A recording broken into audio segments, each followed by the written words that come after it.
The Swift meatpacking plant near Cactus is effectively shut down tonight. The fallout continues in Worthington after Tuesday's raid on a meatpacking plant. Swift & Company owns the plants where nearly 1,300 employees were arrested in 6 different states. Over 200 who were taken into custody remain in detention centers here in Colorado. Their families and friends who've been completely in the dark about their loved ones' whereabouts since the raid yesterday morning. On December 12, 2006, hundreds of heavily armed agents of Immigration and Customs Enforcement, ICE, stormed 6 meat processing plants. The union representing workers says federal agents terrorized workers in yesterday's immigration raid. We had ICE agents with guns walking the perimeter. More than 12,000 workers were herded together and were systematically stripped of their rights. I saw all of our civil rights taken away from us in the raid. And the company says they raised serious questions as to the government's possible violation of workers' civil rights. Workers were denied access to telephones, to bathrooms, and to legal counsel. We told him my name, he told us to get against the wall, and he handcuffed us. Citizens and legal residents were denied the opportunity to retrieve documents to establish their legal status. I was treated as a criminal on a normal day that I got just went to work. Some were even handcuffed for hours. Others were shipped out on buses. They had actually taken my husband on a bus and sent him to a camp. Families, schools, daycare centers could not be contacted so that people could arrange for the children of the detained workers. Families were left divided, not knowing where or when they might see a missing family member again. The least they should do is let the families know where they're at and where they're going and what's going to happen with them. What is my baby supposed to do without a dad?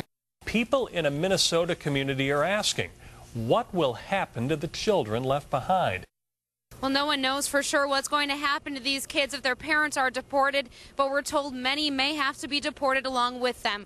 I've encountered people crying, grown men crying, children crying. But I do know that children were left alone without their parents, with nowhere to go as a result of these raids. But there's no words that I can possibly describe it. I've never experienced anything like this in my life. Inquiries or protests to ICE officials were met with contempt or were just dismissed.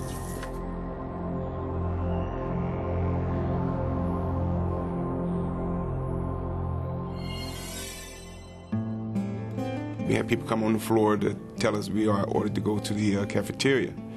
As we started to go toward the door outside, there was an ICE agent that met us at the door. He asked us our name.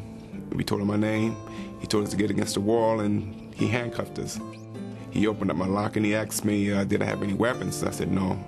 Took my driver's license out, asked me my name again, asked where I was from. I told him Mike Graves, Waterloo, Iowa. Another ICE agent came and met him at the end of the aisle, and he still had my ID with him. He looked at it, and the other guy looked at it, and he looked at me and said something in Spanish and started laughing. At the time that was done, we had to go outside where it was very cold, still light snowing outside, walked about 400 yards to another building. We had ICE agents with guns walking the perimeter and just with guns in their hand. We sat there for the rest of the day for 8 hours with no food, no water. And they just held me there with no reason, no probable cause. You know, I'm a U.S. citizen. I was born and raised here, and I'm a black person, and I was treated as a criminal on a normal day that I got up and just went to work. On December 12th, I was my rights were violated because whenever we got out of the floor, you know, we got in line and everybody had to get searched.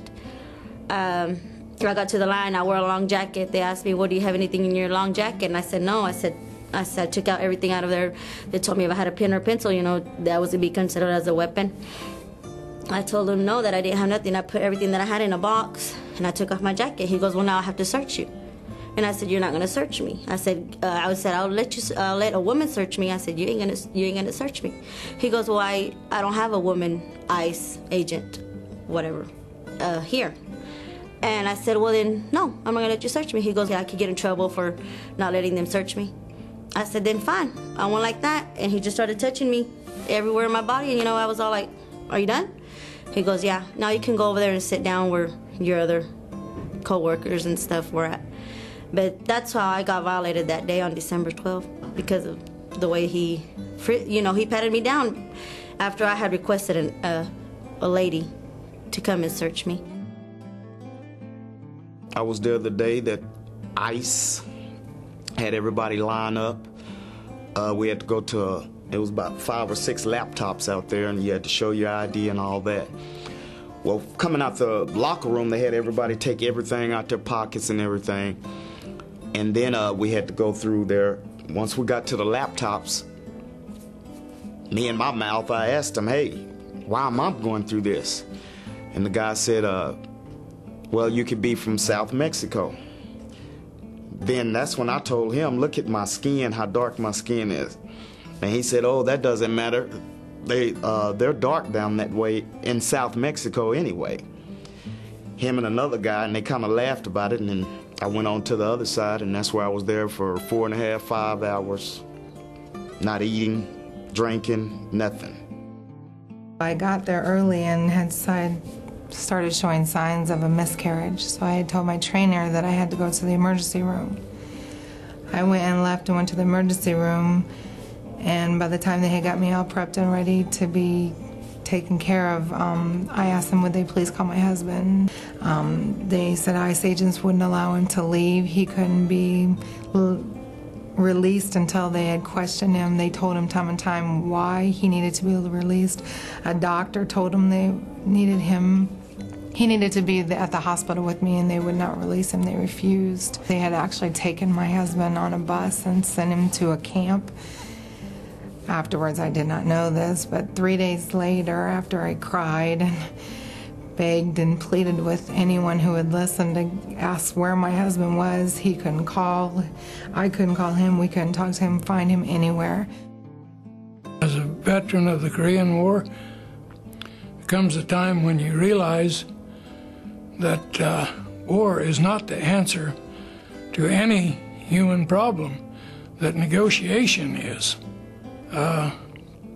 I saw all of our civil rights taken away from us in the raid, and I want to do something about it and bring back those rights to people. And today, I am announcing that United Food and Commercial Workers Union, the UFCW, is filing suit in federal court to stop the government from this massive roundup of workers. These roundups are involving hundreds of workers because of government allegations involving just a small number of workers.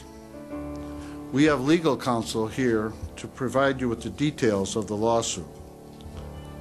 But this suit is at the heart of protecting workers' rights in our country. What most Americans think could not happen here did happen here. And it can happen again in any workplace in America. A union wants the federal government to pay for a series of immigration raids. The United Food and Commercial Workers today plan to file suit against the feds, claiming that agents illegally held thousands of workers against their will and violated their constitutional rights when they went into 6 Swift & Company meatpacking plants last December. Violating constitutional rights is what the lawsuit alleges. It was filed in Amarillo Federal Court today by the United Food and Commercial Workers International Union against the U.S. Immigration and Customs Enforcement Agency. The union says 12,000 workers were detained illegally. Many of those workers are U.S. citizens. Now, a lawsuit will be filed today in U.S. District Court in Texas. It alleges that agents unlawfully detained workers there and denied them of their constitutional rights. The lawsuit filed in U.S. District Court in Amarillo, Texas, alleges that agents unlawfully detained workers and violated their constitutional rights during the raids. What's going on right now is, there's this impression that if you work in a packing plant or work in other places, work as a janitor, or you work in a hotel and restaurant, that a number of these workers are being perceived as bad people, and workers are not criminals, and work is not a crime, and we certainly don't leave our constitutional rights at the door when we walk into our workplaces. I thought the courage that these people had, not only to stand up to ICE, but to come here and to tell their stories, was absolutely moving. And if that doesn't inspire the rest of us to do something, then we ought to find a different line of work.